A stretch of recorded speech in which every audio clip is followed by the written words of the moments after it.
जय हिंद दोस्तों। आप सभी का अपना यूट्यूब चैनल गौतम जी का जीएस एकेडमी में स्वागत है। दोस्तों, हम लोग इस वीडियो में इम्तिहान पब्लिकेशन का जो बिहार एसएससी इंटर स्तरीय संयुक्त प्रतियोगी परीक्षा के लिए दोस्तों जो प्रतिदिन प्रैक्टिस सेट करवाया जाता है, और यह दोस्तों पेड क्लास के लिए टेस्ट है। तो यह पेड क्लास में टेस्ट चलाया जाता है, जिसके लिए दोस्तों आज हम इसको फ्री में लेकर आए हैं आप लोगों के लिए, जिसमें आज का हम लोग टेस्ट नंबर 2 देखने वाले हैं। यदि इससे पहले का टेस्ट नंबर 1 आप नहीं देखे हैं तो हमारे यूट्यूब चैनल पर प्लेलिस्ट बनाकर डाल दिया गया है, वहाँ से आप लोग जरूर देखिए। देखिए दोस्तों, इस सेट में टोटल 150 प्रश्न है, और 150 प्रश्न के लिए दोस्तों टाइमिंग की बात की जाए तो 2 घंटा 15 मिनट इनका दिया जाता है। तो आज हम लोग इसको देख रहे हैं टेस्ट नंबर 2।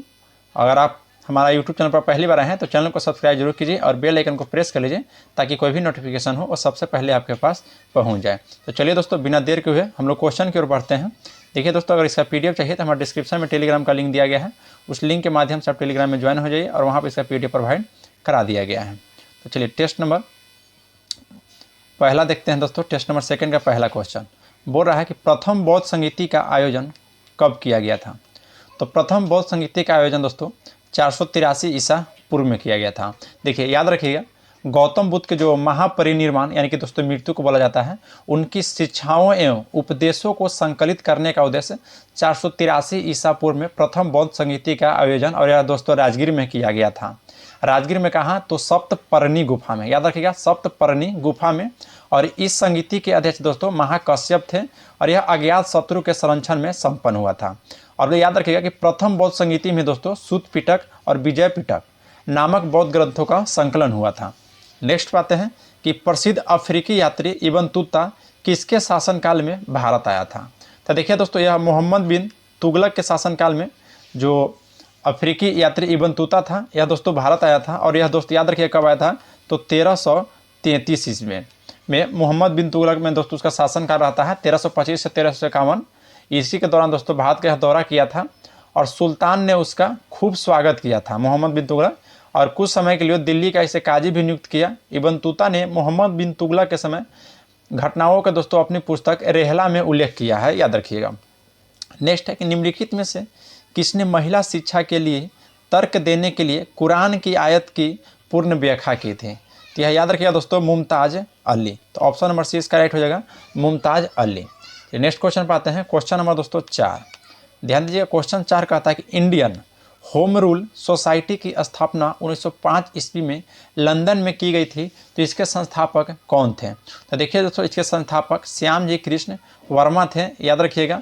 देखिए दोस्तों, इंडियन होम रूल सोसाइटी की स्थापना 1905 ईस्वी में लंदन में हुआ था, और श्याम जी कृष्ण वर्मा के द्वारा किया गया था। देखिए दोस्तों, इसका स्थापना का उद्देश्य था कि भारत में शासन की स्थापना के लिए ब्रिटिश जनमत को सहमत कराना था, याद रखिएगा। नेक्स्ट है दोस्तों कि प्रार्थना समाज के संस्थापक थे। तो देखिए, प्रार्थना समाज के संस्थापक दोस्तों आत्माराम पांडुरंग थे, और महाराष्ट्र में 1876 ईस्वी में प्रार्थना समाज की स्थापना आत्माराम पांडु के द्वारा किया गया था। और इस संगठन का उद्देश्य था दोस्तों कि हिंदू धर्म एवं समाज में सुधार लाना था, और प्रार्थना समाज ने जाति व्यवस्था तथा पुरोहित को अधिपत्य की आलोचना की थी। चलिए नेक्स्ट क्वेश्चन पाते हैं। क्वेश्चन नंबर देखिए 6 बोलता है कि भारत एवं चीन के बीच ऐतिहासिक पंचशील समझौता 1954 में संपन्न हुआ था, और इस समझौते पर किनके हस्ताक्षर हुए थे। तो याद रखिएगा दोस्तों, जवाहरलाल नेहरू और चीन के थे दोस्तों चाउ एन लाई। तो ऑप्शन नंबर सी इसका राइट हो जाएगा, जवाहरलाल नेहरू एवं चाउ एन लाई। याद रखिए दोस्तों, देखिए पंचशील समझौता 1954 में होता है, और यह भारत के जो समय तत्कालीन प्रधानमंत्री जवाहरलाल नेहरू थे और चीन के जो तत्कालीन प्रधानमंत्री चाउ एन लाई ने किया था। और इस समझौते में दोनों राष्ट्र ने एक दूसरे को संप्रभुता का सम्मान करने की बात कही थी, याद रखिएगा। चलिए नेक्स्ट क्वेश्चन पाते हैं दोस्तों, क्वेश्चन नंबर 7। ठीक है, बोल रहा है दोस्तों कि बिहार के नमक सत्याग्रह के नेता और इनके संबंधित क्षेत्रों को सम्मिलित कीजिए तथा नीचे दिए गए कोट के सदस्य से सही उत्तर का चयन कीजिए। तो देखिए दोस्तों, सबसे पहले याद रखिएगा जगत नारायण लाल जो नेता थे, यह दोस्तों किस क्षेत्र से संबंधित थे, तो यह पटना क्षेत्र से संबंधित है। फिर श्री कृष्ण सिंह दोस्तों यह मुंगेर से संबंधित है। सत्यनारायण सिंह दोस्तों याद रखिएगा यह दरभंगा से संबंधित है। और रामदयाल सिंह जो हो गया दोस्तों राम दयालु, तो यह मुजफ्फरपुर से, याद रखिएगा। तो ऑप्शन नंबर इसका राइट हो जाएगा दोस्तों 2, 1, 3, 4। तो 2, 1, 3, 4 देखिए ऑप्शन नंबर बी में दिया गया है 2, 1, 3, 4। चलिए नेक्स्ट क्वेश्चन पाते हैं। क्वेश्चन नंबर 8 बोल रहा है दोस्तों कि 1857 की विद्रोह पर first war of Indian independence पुस्तक किसके द्वारा लिखी गई थी। तो याद रखिएगा दोस्तों, first war of Indian independence या बी.डी. सावरकर के द्वारा लिखा गया था। तो ऑप्शन नंबर ए इसका राइट हो जाएगा। फिर दोस्तों देखिए, याद रखिएगा, जो अशोक मेहता ऑप्शन बी में दिया गया है, इनके द्वारा द ग्रेट रिबेलियन पुस्तक लिखा गया है। और आर.सी. मजूमदार के द्वारा दोस्तों सिपाही म्यूटिन एंड द रिवोल्ट ऑफ 1857 लिखा गया है। और एस.एन. सेन के द्वारा 1857 दोस्तों एस.एन. सेन के द्वारा। नेक्स्ट है, किस ब्रिटिश प्रधानमंत्री ने सन 1932 में सांप्रदायिक पंचायत की घोषणा की थी? तो 9 का आपका राइट आंसर हो जाएगा दोस्तों option number C, Ramsay MacDonald. देखिए दोस्तों, यह ब्रिटिश प्रधानमंत्री थे रैमजे मैकडोनाल्ड। इन्होंने 16 अगस्त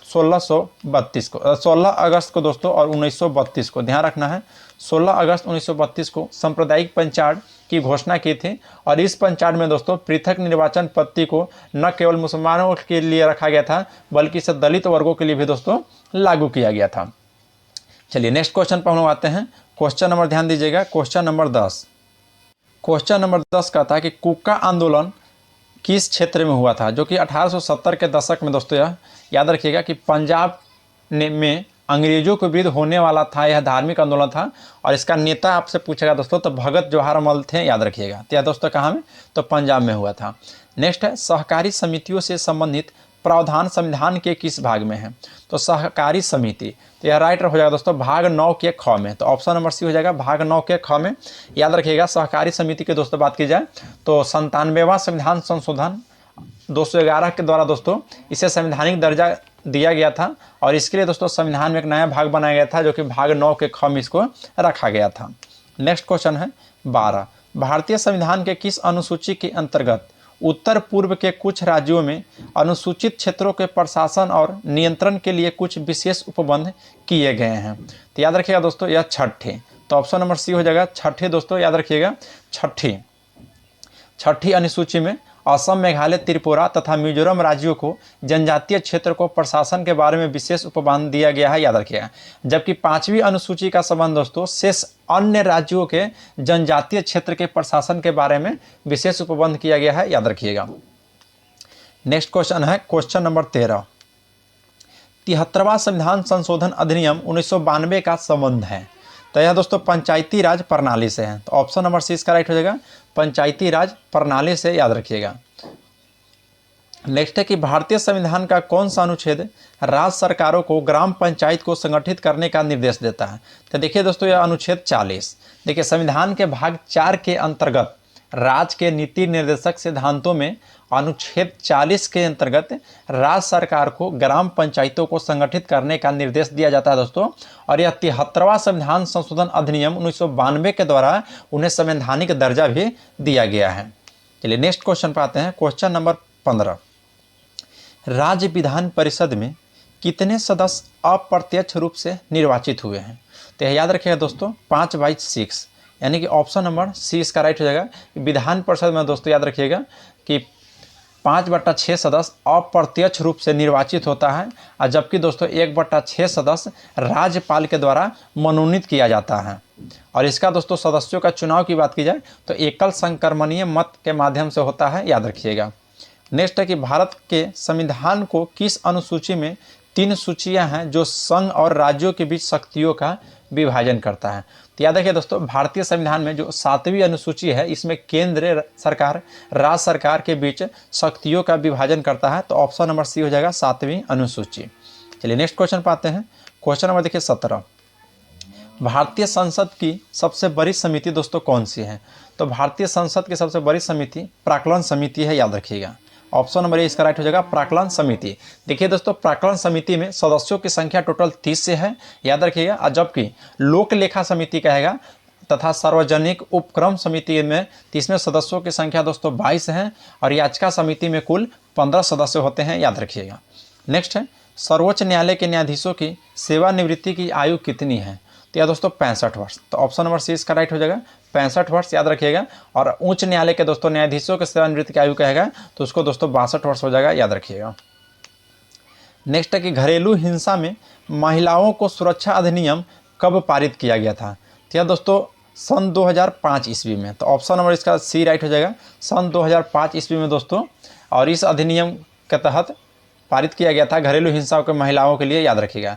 जो कि दोस्तों इसको लागू की बात की जाए तो 13 सितंबर 2005 को लागू भी कर दिया गया था। नेक्स्ट है कि सरकारिया आयोग के संबंध में, तो सरकारिया आयोग के संबंध में दोस्तों केंद्र और राज्य के मध्य संबंधों को बेहतर करने के लिए इस आयोग आया था, सरकारिया आयोग, याद रखिएगा। नेक्स्ट क्वेश्चन पाते हैं। क्वेश्चन नंबर 21 कहता है कि निम्नलिखित में से कौन सी खरीफ फसल नहीं है।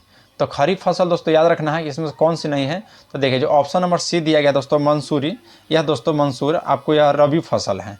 बाकी दोस्तों मूंगफली, धान, मक्का सभी खरीफ फसल है। देखिए खरीफ फसल की आपसे बुआई कहेगा तो जून और जुलाई में किया जाता है और अक्टूबर नवंबर में दोस्तों इसकी कटाई कर लिया जाता है। जबकि मसूर यानी कि रबी फसल की बुआई दोस्तों अक्टूबर नवंबर में किया जाता है और मार्च अप्रैल में इसकी कटाई किया जाता है।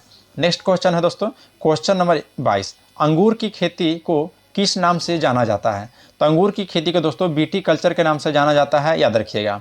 नेक्स्ट है दोस्तों पीसी कल्चर, हार्टिकल्चर, सेरीकल्चर। ये दोस्तों आपको कमेंट में बताना है, क्योंकि दोस्तों आप अगर रेगुलर वीडियो देख रहे हैं तो दोस्तों हम सभी का डिस्कशन कर दिए हैं। हार्टिकल्चर किसे कहते हैं, पीटी कल्चर से क्या संबंधित है, सेरीकल्चर से क्या संबंधित है, इसको आपको कॉमेंट में बताना है।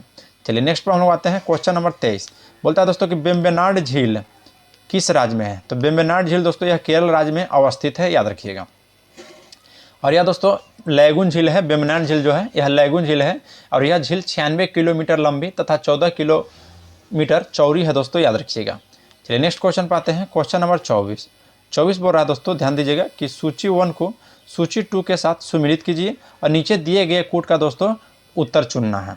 तो देखिए जो आपको कॉफ़ी बोर्ड है दोस्तों, या कॉफ़ी बोर्ड किस राज्य में है। तो कॉफ़ी बोर्ड दोस्तों आपको बेंगलुरु राज्य में है, जो कि यह दोस्तों बिल्कुल सही है। फिर रबर बोर्ड, तो रबर बोर्ड दोस्तों यह कोट्टयम में है। चाय बोर्ड आपको हो जाएगा दोस्तों कोलकाता में।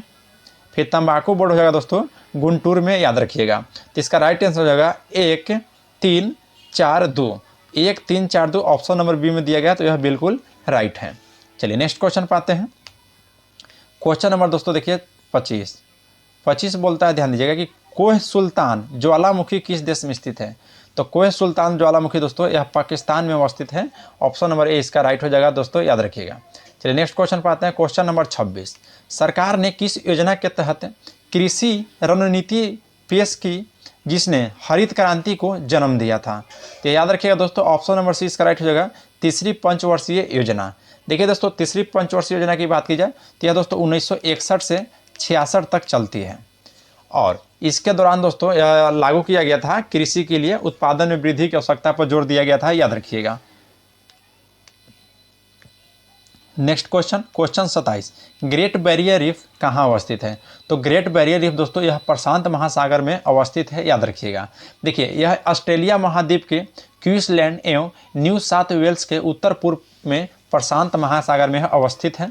नेक्स्ट है कि महावेली गंगा एक नदी है जो बहती है। तो महावेली नदी जो है दोस्तों यह श्रीलंका में बहती है, याद रखिएगा। जिसकी लंबाई की बात किया दोस्तों तो 335 किलोमीटर, ध्यान रखना है 335 किलोमीटर, जो कि यह उत्तर पूर्व की ओर बहते हुए बंगाल की खाड़ी में मिल जाती है। चलिए नेक्स्ट क्वेश्चन पर हम आते हैं। क्वेश्चन 29, बिहार में डालमिया नगर किसके लिए प्रसिद्ध था। तो देखिए दोस्तों यह डालमिया नगर सीमेंट के लिए प्रसिद्ध था और डालमिया नगर यह सासाराम जिला में है, याद रखिएगा, जो कि दोस्तों यह सीमेंट उद्योगों के लिए प्रसिद्ध था। नेक्स्ट क्वेश्चन पर आते हैं। क्वेश्चन 30, गुलाबी क्रांति संबंधित है। तो गुलाबी क्रांति दोस्तों यह प्याज उत्पादन से संबंधित है, तो ऑप्शन नंबर इसका बी राइट हो जाएगा। क्वेश्चन नंबर 31, भारत में किस वर्ष परिवार नियोजन कार्यक्रम प्रारंभ किया गया है। तो देखिए दोस्तों यह आपको 1952 ईस्वी में, ऑप्शन नंबर बी राइट हो जाएगा। 1952 ईस्वी में दोस्तों भारत ने विश्व का पहला राष्ट्रीय परिवार नियोजन कार्यक्रम प्रारंभ किया है और इसके अंतर्गत राष्ट्रीय अर्थव्यवस्था के अनुरूप स्तर पर जनसंख्या को स्थिर करने के लिए जन्म दर को दोस्तों कम करने हेतु परिवार नियोजन पर बल दिया गया था, याद रखिएगा। नेक्स्ट है कि निम्नलिखित में से कौन सा कार्यक्रम ग्रामीण भारत में गरीबी उन्मूलन करने से संबंधित था। तो 32 का राइट आंसर होगा दोस्तों ऑप्शन नंबर डी उपरोक्त सभी, क्योंकि दोस्तों ट्राइसेम भी था और IRDP भी और NREP भी। देखिए दोस्तों ट्राइसेम, तो ट्राइसेम की दोस्तों बात की जाए तो इसका पूरा नाम हो जाएगा कि training of rural youth for self employment है, जो कि दोस्तों 15 अगस्त 1979 को यह इसकी स्थापना होता है। अगर IRDP की बात की जाए दोस्तों पूरा नाम तो इंटीग्रेटेड रूरल डेवलपमेंट प्रोग्राम, जिसकी स्थापना दोस्तों 2 अक्टूबर 1980 को होती है। NREP की बात की जाए तो नेशनल रूरल एम्प्लॉयमेंट प्रोग्राम, जो कि दोस्तों इसकी भी स्थापना 2 अक्टूबर 1980 को ही होती है। चलिए नेक्स्ट क्वेश्चन पाते हैं। तो क्वेश्चन नंबर दोस्तों 33, देखिए 33 कहता है कि किसी अर्थव्यवस्था के अंतर्गत कोर सेक्टर का तात्पर्य है। तो कोर सेक्टर का तात्पर्य जो है दोस्तों यह चयनित आधारभूत उद्योग है, याद रखिएगा। चलिए नेक्स्ट है, भारत सरकार ने नीति आयोग की स्थापना निम्नलिखित में से किसका स्थान लेने के लिए किया गया था। तो यह दोस्तों नीति आयोग की जो स्थापना किया गया था यह योजना आयोग के लिए। देखिए केंद्रीय मंत्रिमंडल के द्वारा दोस्तों 1 जनवरी 2015 को योजना आयोग की समाप्त कर उसे तारीख को नीति आयोग को गठन कर दिया गया था, याद रखिएगा। चलिए नेक्स्ट क्वेश्चन पाते हैं। क्वेश्चन नंबर 35, नवरत्न का विचार संबंधित है। तो नवरत्न का विचार जो संबंधित है दोस्तों वह किससे है। तो सार्वजनिक क्षेत्र को चयनित उद्यम से। तो ऑप्शन नंबर डी हो जाएगा राइट, सार्वजनिक क्षेत्र के चयनित उद्यम से, याद रखिएगा। नेक्स्ट है, निम्नलिखित में से कौन राष्ट्रीय खाद्यान्न सुरक्षा मिशन में सम्मिलित नहीं है। तो 36 का राइट आंसर है दोस्तों ऑप्शन नंबर बी, तिलहन, याद रखिएगा।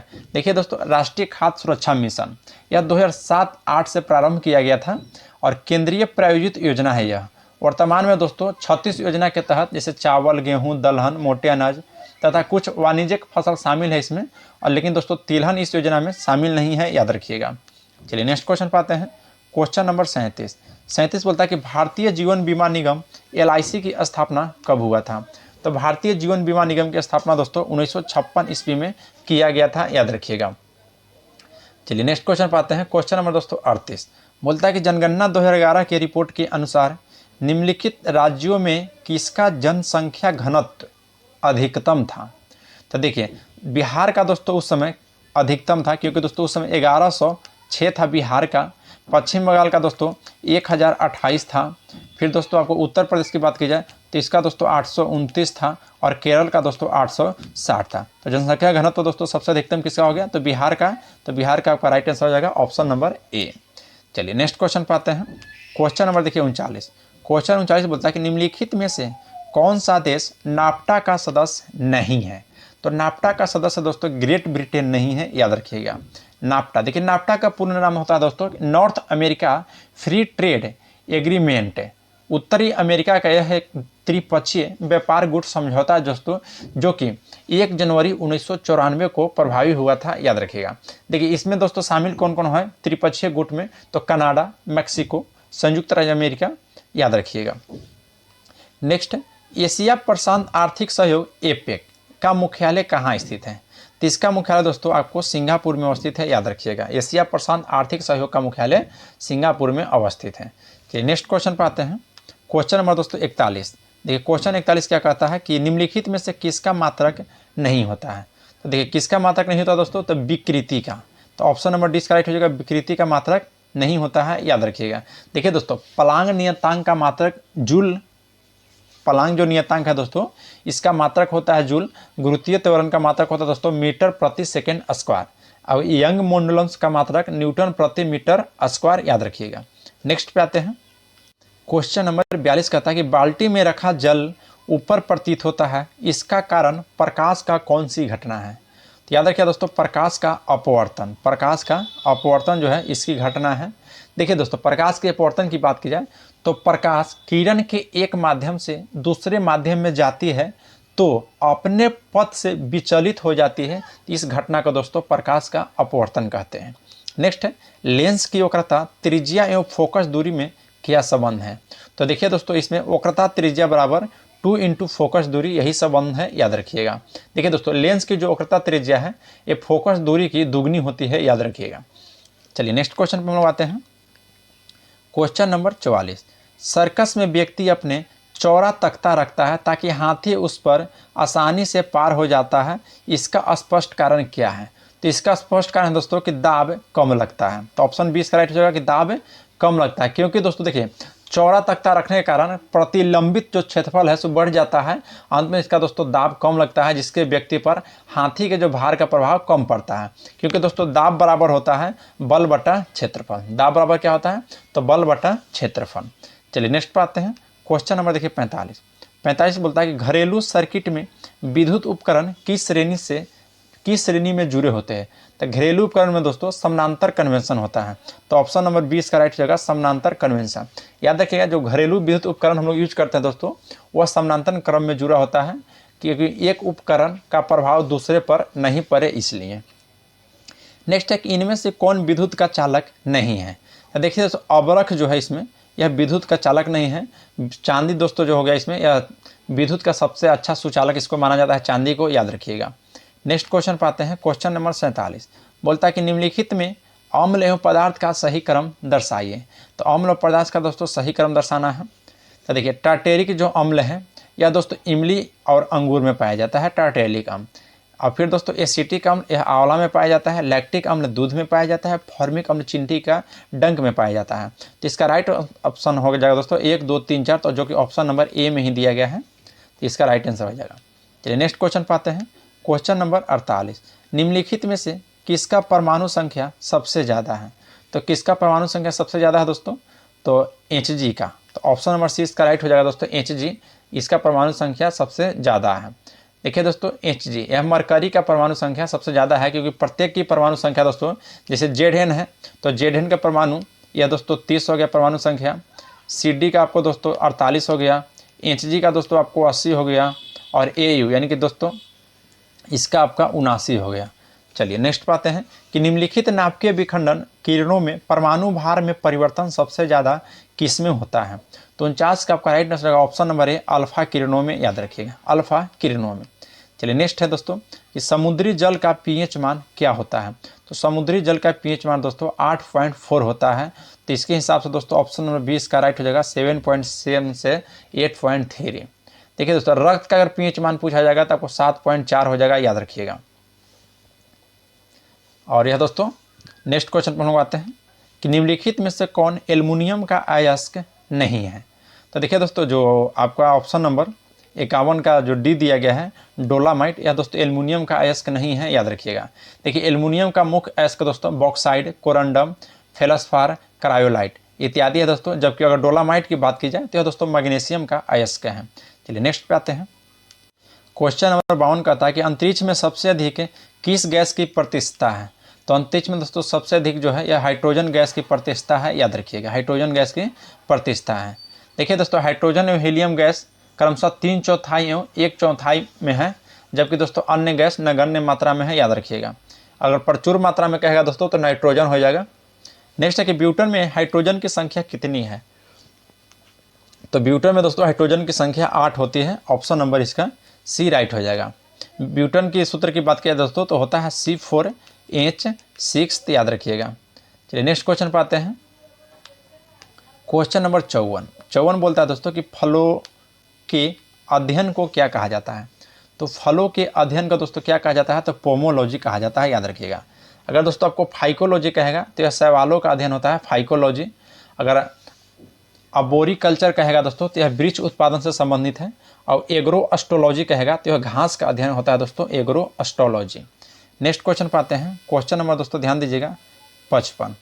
क्वेश्चन 55 कहता है कि परितंत्र में सम्मिलित घटक है। तो परितंत्र में दोस्तों सम्मिलित घटक क्या है? तो जैव एवं अजैव घटक। तो ऑप्शन नंबर सी इसका राइट हो जाएगा, जैव एवं अजैव घटक। देखिए दोस्तों, जैव घटक में पादप और जंतु आता है, और अजैव घटक में दोस्तों जैसे मिट्टी हो गया, जल हो गया, सूर्य ताप हो गया, पवन हो गया, ये सभी दोस्तों इसमें सम्मिलित हैं। चलिए नेक्स्ट क्वेश्चन पाते हैं, क्वेश्चन नंबर देखिए 56। क्वेश्चन 56 क्या कहता है, ध्यान दीजिएगा। बोला दोस्तों कि निम्न में से किस ग्रंथि के अंतःस्रावी एवं बाह्यस्रावी दोनों ही प्रकार के ग्रंथि के श्रेणी में रखा गया है?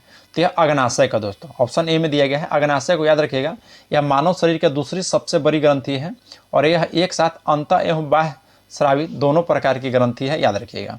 नेक्स्ट है, निम्नलिखित में से कौन सा हार्मोन पुरुषों में पाया जाता है? तो देखिए दोस्तों, पुरुषों में कौन सा हार्मोन इसमें पाया जाता है? तो एस्ट्रोजन। तो ऑप्शन नंबर ए राइट हो जाएगा, एस्ट्रोजन, याद रखिएगा। एस्ट्रोजन दोस्तों यह पुरुष में पाया जाने वाला हार्मोन है, जबकि शेष अन्य हार्मोन दोस्तों महिलाओं में पाया जाता है, जैसे रिलैक्सिन, प्रोजेस्टेरोन, याद रखिएगा। चलिए नेक्स्ट पाते हैं दोस्तों, क्वेश्चन नंबर 58। देखिए 58 क्वेश्चन क्या कहता है कि बीहू जंतु जगत के किस फाइलम के अंतर्गत आता है? तो यह दोस्तों आर्थ्रोपोडा के अंतर्गत आता है, याद रखिएगा, आर्थ्रोपोडा के अंतर्गत है। चलिए नेक्स्ट पाते हैं दोस्तों कि ECG का संबंध किससे होता है? तो ईसीजी का संबंध दोस्तों हृदय से होता है, याद रखिएगा। ईसीजी का पूरा नाम दोस्तों इलेक्ट्रोकार्डियोग्राम होता है, याद रखिएगा। अगर ईईजी कहेगा दोस्तों ईईजी तो यह मस्तिष्क से हो जाता। चलिए नेक्स्ट क्वेश्चन पर आते हैं। क्वेश्चन नंबर 60 बोलता है कि वर्णधानता निम्नलिखित में से किसके कारण होता है? तो वर्णधानता दोस्तों किसके कारण होता है? तो 60 का राइट आंसर हो जाएगा ऑप्शन नंबर सी, आनुवांशिकता के कारण, याद रखिएगा। नेक्स्ट है विटामिन ई का रासायनिक नाम है। तो विटामिन ई का रासायनिक नाम दोस्तों टोकोफेरोल है, याद रखिएगा, टोकोफेरोल। विटामिन ई का मुख्य स्रोत दोस्तों पत्तीदार सब्जी, दूध, मक्खन, अंकुरित अनाज, इस सब में पाया जाता है। चलिए नेक्स्ट क्वेश्चन पर आते हैं। क्वेश्चन देखिए 62 कहता है कि 3 साल के बच्चों को कौन सी दांत नहीं होता है? तो 3 साल के बच्चों को दोस्तों कौन सी दांत नहीं होता है? तो देखिए दांत की बात किया दोस्तों तो सबसे पहले दांत 2 प्रकार के होता है, एक होता है अस्थाई और एक अस्थाई। तो बच्चों के दांत की कुल संख्या दोस्तों 20 होती है, जो कि 3 साल के बच्चे में मोलर दांत नहीं होते हैं। तो ऑप्शन नंबर सी इसका राइट रहेगा दोस्तों, मोलर नहीं होता है। बाकी दोस्तों प्री मोलर, कैनाइन, ये सभी उसमें होते हैं। चलिए नेक्स्ट पे आते हैं दोस्तों। देखिए ये मैथ है दोस्तों। नेक्स्ट पे आते हैं हम लोग। क्वेश्चन नंबर 88 कहता है कि आर वैशाली का संबंध किस खेल से है? तो आर वैशाली का संबंध दोस्तों यार याद रखिएगा शतरंज से है। तो ऑप्शन नंबर डी इसका राइट हो जाएगा। जी नेक्स्ट पे आते हैं दोस्तों। देखिए दोस्तों हम लोग और क्वेश्चन क्यों छोड़ दिए? क्योंकि दोस्तों वहाँ पर हम लोग मैथ और रीजनिंग था। तो मैथ रीजनिंग दोस्तों आज से इसको हम 150 क्वेश्चन का टोटल PDF देंगे। तो डिस्क्रिप्शन में देखिए टेलीग्राम का लिंक दिया गया है, उस लिंक के माध्यम से आप टेलीग्राम में ज्वाइन हो जाइए और वहाँ पर इसका PDF प्रोवाइड कर दिए हैं। नेक्स्ट क्वेश्चन कहता है, क्वेश्चन 89 कहता है कि ऑस्ट्रेलियन ओपन 2022 का महिला एकल खिताब किसने जीता था? तो देखिए दोस्तों यह आर्यन सबलेंका ने। तो ऑप्शन नंबर इसका राइट हो जाएगा दोस्तों, आर्यन सबलेंका ने। फाइनल में दोस्तों यह एलेना रायबकीना को 4-6, 6-3, 6-4 से हराकर 2023 ऑस्ट्रेलियन ओपन में महिला एकल टेनिस खिताब जीत लिया है। तो याद रखिएगा दोस्तों यह टेनिस की खिलाड़ी हैं आर्यना सबलेंका। नेक्स्ट पाते हैं कि मेन इन इंडिया पुस्तक के लेखक कौन है? तो मेन इन इंडिया तो यह दोस्तों अमिताभ कांत हो जाएंगे, option number C Amitabh Kant है।